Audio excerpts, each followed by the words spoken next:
আসসালামু আলাইকুম। আমি একটা বিষয় অবজারভেশন করে দেখছি, যে ব্যক্তি একটু শিখে সে কিন্তু ফেসবুকে শিখানোর জন্য চলে আসে। এটা একটা ভালো গুণ। আপনি একটা বিষয় শিখছেন, সেই কথাগুলো আপনি মানুষের মাঝে শেয়ার করতেছেন, আপনার স্কিলগুলো, আপনি কি জানেন সেই বিষয়গুলো। এই জায়গাটায় যারা এই কাজগুলো করে তারা কিন্তু তিনটে ভুল করে। তিনটে ভুল না করলেও দুইটা ভুল মাস্ট বি করে। নাম্বার ওয়ান, তারা টপিক নির্বাচন না করে এলোমেলো ভিডিও আপলোড করে।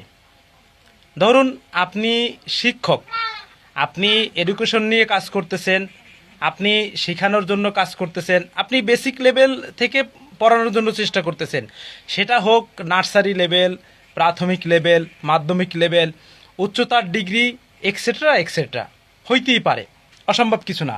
ম্যাক্সিমাম মানুষ কিন্তু ওই প্রাথমিক লেভেলটা এটা একটু বেশ ধরে করে, তারা মাধ্যমিক লেভেলটা সাহস করে ধরে না। তো এজন্য এইখানে সে টপিক নির্বাচন না করে সে ভিডিও করে সে আপলোড দিতেছে, সে এলোমেলো ভিডিও আপলোড দিতেছে। এরকম কিন্তু ম্যাক্সিমাম হয়। আপনি এডুকেশন নিয়ে কাজ করলেও আপনার এলোমেলো হবে যদি আপনি টপিক নির্বাচন না করেন। টপিকগুলো যদি সিরিয়াল অনুযায়ী যদি আপনি না রাখেন, তাহলে কিন্তু আপনার এই সম্ভাবনা হওয়ার বেশি হওয়ার সম্ভাবনা আছে। এখন দ্বিতীয় নাম্বার হলো, তারা কিন্তু রেগুলার ওই কাজটা করে না। রেগুলার কাজ না করার কারণে তার অডিয়েন্স থাকে না, তার রিচ কমে যায়, এঙ্গেজমেন্ট কমে যায়। যাই হোক, এটা টেক ভিডিওর বিষয়। আমি আপনাকে এডুকেশন যে বিষয়টা বলতেছি, এডুকেশনের যে কথাগুলো, সেটা হলো সে নিয়মিত ভিডিও আপলোড করে না, আর যদিও করে এলোমেলো করে।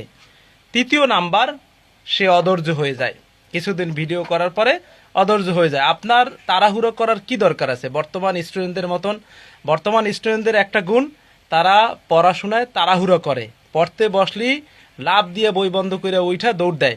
এটা আমার অভিজ্ঞতা থেকে আমি বলতেছি। আমার শিক্ষার্থীদের দেখি যে তারা অনেক ভালো আলহামদুলিল্লাহ, কিন্তু মনোযোগ সহকারে বই পড়ে না। ওই আমার কাছে যতটুকু পড়ে, পড়া শেষ হলে লাভ দিয়ে বাইরে পড়ে, এরকম একটা বিষয়। আঞ্চলিক ভাষায় আমরা কথা বলি না। এখন এই হিসাবে আপনারা যারা টিউটর আছেন, যারা টিচার আছেন, যারা এডুকেশন কনসালটেন্ট আছেন, যারা দিক নির্দেশনা দেন এই সোশ্যাল মিডিয়া প্ল্যাটফর্মগুলোয়, তারা এই ভুলগুলো করলে আপনারা কিন্তু এইখান থেকে ভালো পরিচিতি পাবেন না। আর যদি আপনি একটু অ্যানালাইসিস করেন, একটু সিরিয়াল অনুযায়ী যদি করেন,